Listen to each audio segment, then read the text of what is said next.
পৃথিবীর সবাই আপনার সাথে বেইমানি করলেও আপনার পরিশ্রম আর যোগ্যতা কখনো বেইমানি করবে না। ইচ্ছে শক্তি সবচেয়ে বড় শক্তি। একবার ঘুরে দাঁড়াও, পৃথিবী বদলে যাবে। ভুল যেমন মানুষকে শিখতে সাহায্য করে, তেমনি কিছু আঘাত মানুষকে বদলে যেতে সাহায্য করে। অতীতের কথা ভেবে কষ্ট পাওয়া হলো আবেগ, আর অতীত থেকে শিক্ষা নিয়ে সামনে এগিয়ে যাওয়াটাই হলো বাস্তবতা। পরিস্থিতি যে কোনো সময় পরিবর্তন হতে পারে, তাই জীবনে কাউকে কষ্ট দিও না। আজ হয়তো তুমি শক্তিশালী, কিন্তু একটা কথা মনে রেখো, সময় তোমার থেকেও বেশি শক্তিশালী। নিজের হতাশার জন্য কখনো অন্যকে দোষী করো না, বরং নিজেকে দোষী করো অন্যের থেকে অতিরিক্ত আশা করার জন্য। যে তোমায় পছন্দ করে তার প্রতি সুযোগ নিও না। তোমাকে যা প্রয়োজন তাকে ব্যস্ততা দেখিও না। যে তোমায় ভরসা করে তার সাথে প্রতারণা করো না। যে সবসময় মনে রাখে তাকে কখনো ভুলে যেও না। সত্যি কথা বলতে, যে আমাকে ঘৃণা করে তাকে ঘৃণা করার মতো সময় আমার কাছে নেই।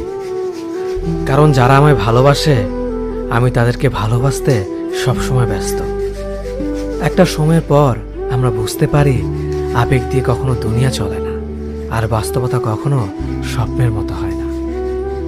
অতীত তোমাকে কষ্ট দেবে, ভবিষ্যৎ তোমাকে স্বপ্ন দেখাবে, আর বর্তমান সবসময় তোমার পাশে থাকবে। তাই শুধু বর্তমান নিয়ে ভাবো। মানুষকে তোমার দুর্বলতা বুঝতে দিও না, কেননা মানুষ তোমার দুর্বলতা জানলে তা নিয়ে খেলা করতে আনন্দ পাবে। পৃথিবীর জীবন নামক নাট্যমঞ্চে সবাই এক একজন অভিনেতা অভিনেত্রী। শুধুমাত্র পৃথিবীর সবাই আপনার সাথে বেইমানি করলেও আপনার পরিশ্রম আর যোগ্যতা কখনো বেইমানি করবে না। ইচ্ছে শক্তি সবচেয়ে বড় শক্তি। একবার ঘুরে দাঁড়াও, পৃথিবী বদলে যাবে। ভুল যেমন মানুষকে শিখতে সাহায্য করে, তেমনি কিছু আঘাত মানুষকে বদলে যেতে সাহায্য করে।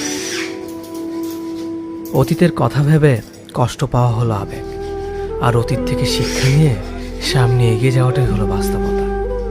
পরিস্থিতি যে কোনো সময় পরিবর্তন হতে পারে, তাই জীবনে কাউকে কষ্ট দিও না।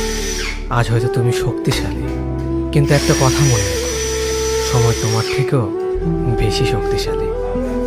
নিজের হতাশার জন্য কখনো অন্যকে দোষী করো না, বরং নিজেকে দোষী করো অন্যের থেকে অতিরিক্ত আশা করার জন্য।